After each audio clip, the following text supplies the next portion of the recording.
Si vous êtes capable de capter l'attention d'une personne, alors vous êtes capable de rentrer par effraction dans son cerveau. Lui prendre du temps, y déposer des idées et potentiellement gagner de l'argent. Chaque année, nous sommes des milliards de personnes à se faire braquer quotidiennement notre attention par des entreprises qui dépensent des fortunes dans un seul but, captiver notre attention et se faire un maximum d'argent. Entre les réseaux sociaux, les producteurs de séries, les influenceurs ou encore les programmateurs de jeux vidéo, le but est clair, nous rendre accros pour qu'on passe un maximum de temps sur leurs produits. Ce temps d'attention peut alors être revendu, soit directement par une publicité dans le contenu ou indirectement en récoltant des données sur ce qui captive notre attention et qui sera ensuite revendu.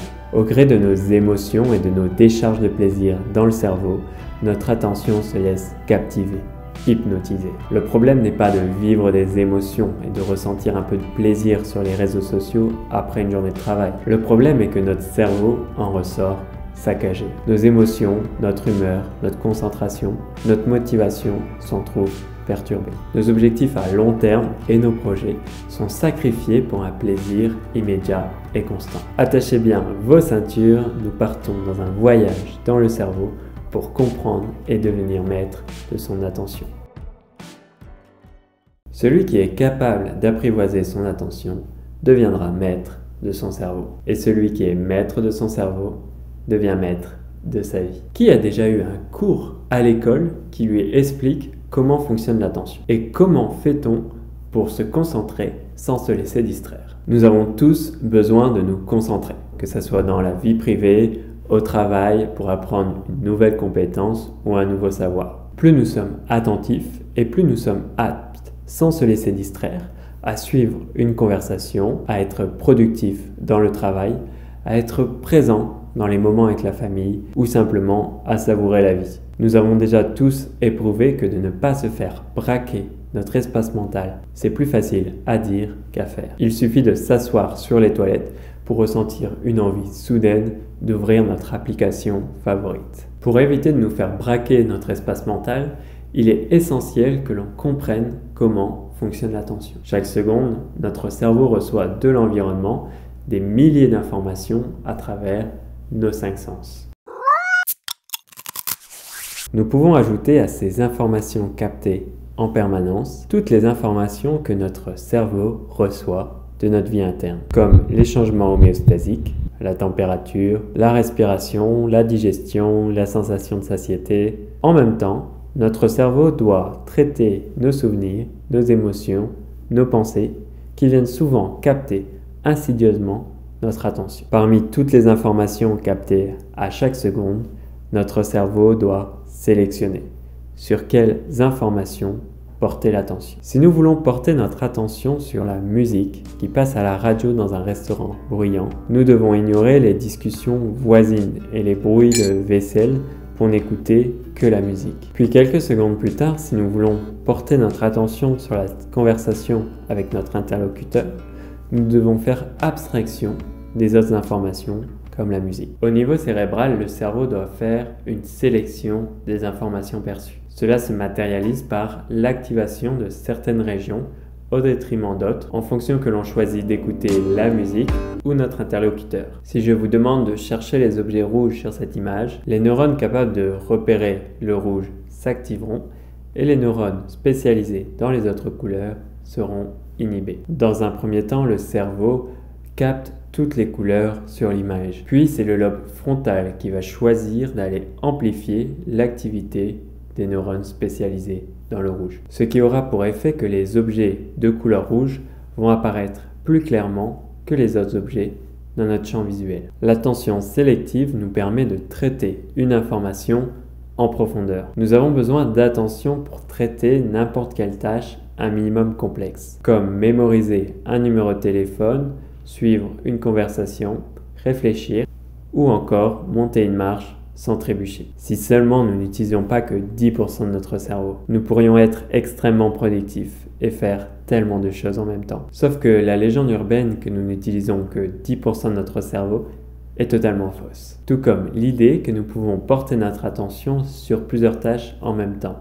C'est faux pour l'homme et pour la femme. L'attention est capable de se concentrer sur une seule tâche à la fois. Ce qui peut donner l'impression qu'on est capable de porter notre attention sur plusieurs tâches simultanément, c'est quand nous alternons très rapidement notre attention sur 2 ou plusieurs tâches l'une à la suite de l'autre. Par exemple, lorsque nous écrivons un SMS tout en regardant un film. Immanquablement, nous manquerons des passages du film, mais notre cerveau est capable de reconstituer l'histoire entre la scène A et C. Si notre temps d'absence de visionnage n'est pas trop long et que l'enchaînement des scènes ont une certaine cohérence. Lorsque nous sommes dans la tâche de l'écriture du SMS, nous pouvons faire des pauses de plusieurs secondes pour regarder le film et reprendre l'écriture par la suite. Si ça donne l'illusion que nous faisons 2 choses en même temps, écrire un SMS et regarder un film, nous avançons en réalité dans les 2 tâches par des micro-sessions d'attention. Cette alternance de l'attention entre les 2 tâches consomme plus d'énergie que si nous terminions une avant de commencer l'autre, car nous devons sans cesse mobiliser notre mémoire pour reprendre la tâche là où nous l'avons laissée quelques secondes auparavant. Nous faisons également l'expérience que nous ne sommes pas réellement présents, ni au film, ni à la conversation par SMS. Faire plusieurs tâches en même temps, c'est souvent le synonyme de faire les choses à moitié. Sauf si nous devenons experts dans une compétence. Lorsque nous développons une haute maîtrise d'une compétence, nous avons besoin que de très peu d'attention pour l'exécuter. Nous activons alors la fonction pilote automatique. Par exemple, un conducteur expérimenté n'a besoin que d'un faible niveau d'attention pour conduire sur l'autoroute. Il est donc capable d'écouter les informations diffusées à la radio pendant qu'il conduit. Néanmoins, au moindre signe de danger sur la route, le cerveau coupera les informations de la radio pour ne traiter qu'une seule tâche, la conduite du véhicule. En réalité, même en ayant un haut niveau de compétence dans une tâche, nous ne sommes pas capables d'être attentifs à 2 tâches en même temps.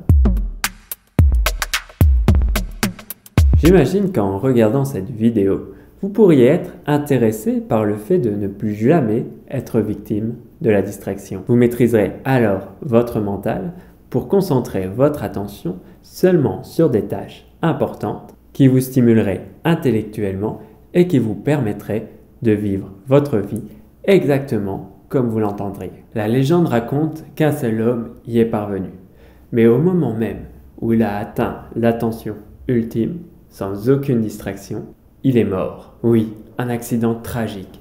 Il était en train de lire dans une bibliothèque et il n'a ni entendu l'alarme incendie, ni senti l'odeur de la fumée. Il est mort, brûlé, en lisant. Bonne ou mauvaise nouvelle, nous ne pouvons pas vivre sans distraction. En fait, sans distraction, nous mourrions au moindre danger et nous serions incapables de repérer cette personne magnifique avec qui nous voudrions nous reproduire. Notre cerveau scanne en permanence l'environnement et notre attention peut se déplacer jusqu'à 3 fois par seconde. Notre cerveau oriente l'attention en premier lieu vers les choses qui peuvent mettre en péril notre vie et vers les choses qui nous apportent un plaisir immédiat. D'autres stimuli comme la surprise d'entendre son prénom, d'entendre une porte qui claque ou voir une mouche voler peut nous distraire. La distraction est un phénomène naturel et sain. Il est bon que notre attention se porte brièvement sur différents éléments de la rue quand nous sommes en train de marcher. Essayez de marcher dans la rue en fixant un point droit devant vous. Vous allez observer que le bruit d'une voiture, le mouvement d'un piéton ou encore un trou dans la chaussée vont attirer votre attention. Ça sera plus fort que vous. Vous allez être incapable de garder une attention focalisée sans avoir des déplacements de l'attention. Certains éléments de l'environnement, plus que d'autres, vont exercer une force d'attraction sur votre attention. Ces mouvements de l'attention ne prennent que quelques dixièmes de seconde par mouvement. Le déplacement rapide de l'attention dans notre environnement est quelque chose de bon. La partie néfaste de la distraction, c'est quand l'attention est captivée par l'objet qui l'a attirée. Typiquement, lorsque nous sommes concentrés sur une tâche de travail et que notre téléphone produit une petite vibration significative d'une notification. Nous souhaitons continuer à travailler, mais nous sentons que notre attention est perturbé. La distraction ponctuelle de la notification se prolonge dans notre tête. Est-ce un message important? Est-ce la fille que j'ai rencontrée hier au bar? Ou peut-être un nouveau commentaire sur ma dernière publication Instagram? Je ne peux pas m'en empêcher, je dois regarder. Et non, c'est mon YouTuber préféré. Il vient de sortir une nouvelle vidéo. Ça a l'air vraiment cool. Je vais faire une pause pour la regarder. Nous venons de faire l'expérience de l'attention captive. Notre attention est absorbée par l'objet. Durant la période où l'attention est captivée, la réorientation de l'attention vers d'autres tâches, comme le travail, est compromise. Notre attention est restée captivée par la notification. Si nous sommes en train de travailler sur notre ordinateur et que tout d'un coup nous entendons un bruit sourd dans la rue, notre attention et notre cerveau vont prendre moins d'une seconde pour identifier la provenance du son et son importance. L'alerte peut être levée, on peut retourner au travail dans la seconde suivante. Par contre, si le bruit captive notre attention, nous allons spontanément tourner la tête et nous pencher pour aller voir ce qui se passe dans la rue. Le mouvement du corps lorsque l'attention est captivée est le premier phénomène qui va ralentir la redirection de l'attention. Il nous faudra plusieurs secondes, voire plusieurs minutes, avant de réorienter notre attention vers notre travail. Le deuxième phénomène qui ralentit la redirection de l'attention est l'émotion. Les émotions sont des perturbateurs extrêmement puissants de l'attention. Si vous en doutez, il suffit de vous remémorer la dernière fois où vous avez ressenti de la colère contre une personne. Votre attention s'est certainement focalisée sur l'injustice que vous viviez avec cette personne. Concentrez votre attention sur une autre tâche que le sujet de votre colère était difficile.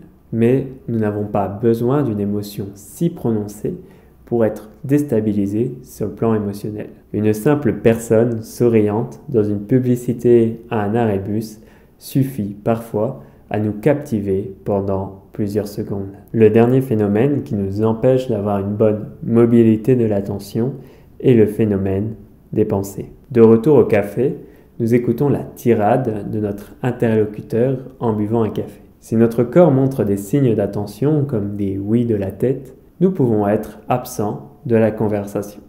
Nos pensées nous ont emmenés ailleurs. Nous pensons aux vacances, à cette merveilleuse vidéo de Florian Pecker et à ce muffin présent dans la vitrine de la boulangerie. Nous sommes incapables de répéter ce que la personne vient de dire, mis à part peut-être quelques mots saillants dans la conversation. Nos pensées ont captivé l'attention hors du moment présent.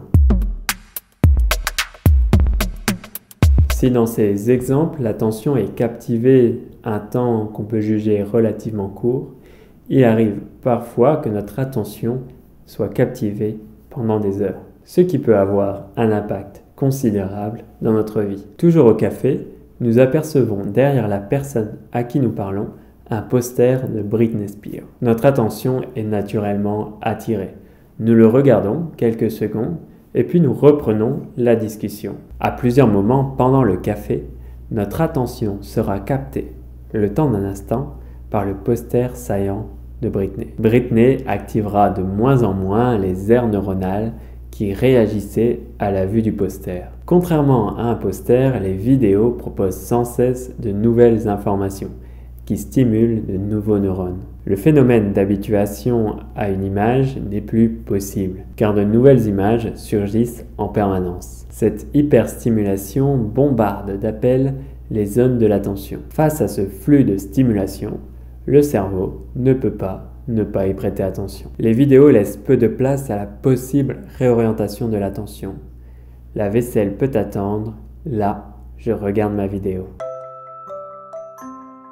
Oh, ça fait 5 heures que je regarde des vidéos et la vaisselle n'est pas faite? C'est fou, je n'ai pas vu le temps passer. Si nous ne voyons pas le temps passer quand nous sommes sur les réseaux sociaux, c'est parce que nous sommes drogués.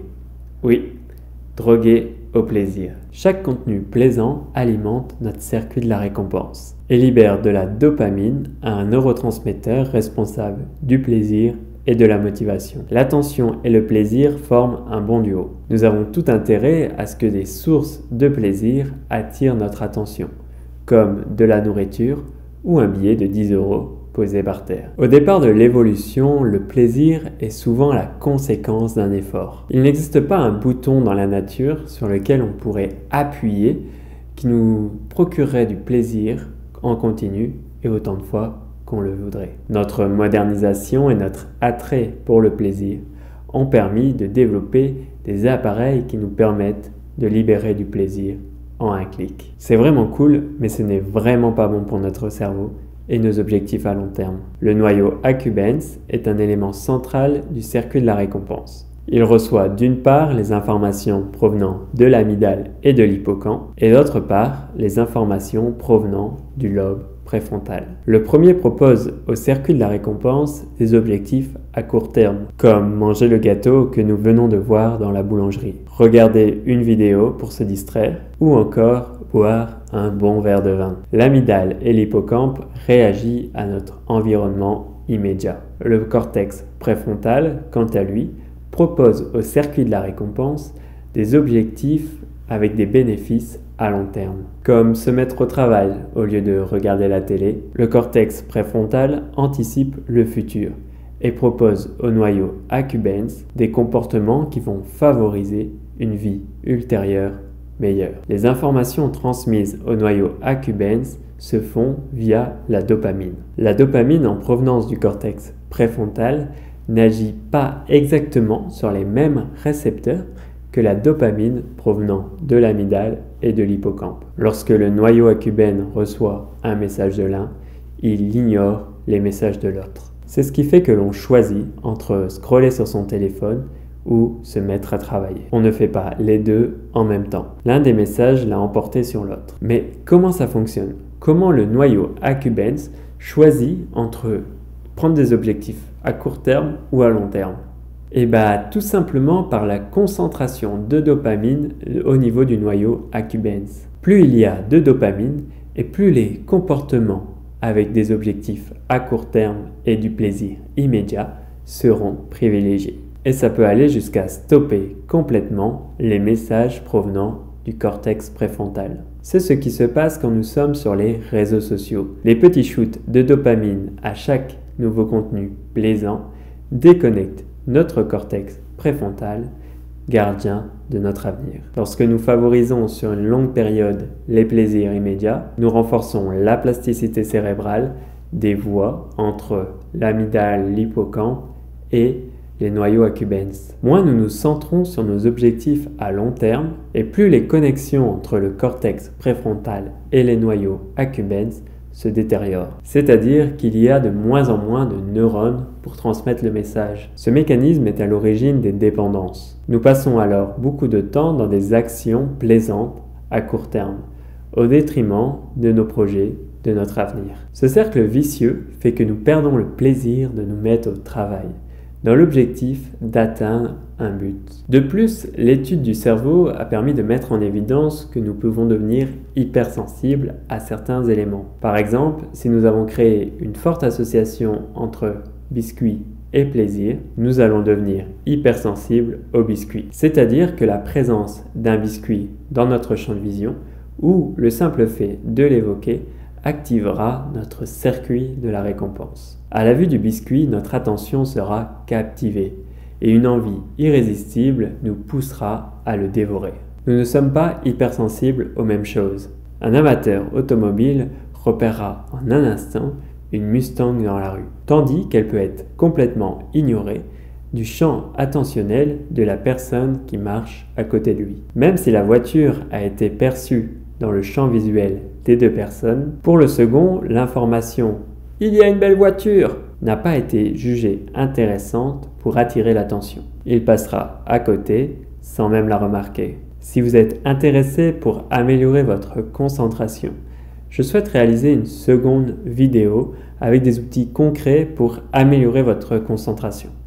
Si ça vous intéresse, dites-le moi en commentaire ou mettez un pouce bleu. Pour conclure, notre attention est loin d'être stable et maîtrisable comme nous pourrions l'imaginer. Notre environnement attire sans cesse notre attention de manière incontrôlable. L'attention peut être facilement retenue captive dans un mouvement du corps, une émotion, des pensées. ce qui nous empêche d'être attentifs au moment présent et aux autres stimuli de notre environnement. L'attention est également orientée, biaisée par la recherche du plaisir, dont un combat se passe dans notre tête entre le plaisir immédiat et le plaisir ressenti lorsqu'un objectif à long terme est atteint. Nous concentrer est souvent un réel défi dans ce monde où capter notre attention est de l'or potentiel. Nous en protéger est essentiel pour notre bien-être psychique et mener notre vie telle que nous le désirons réellement.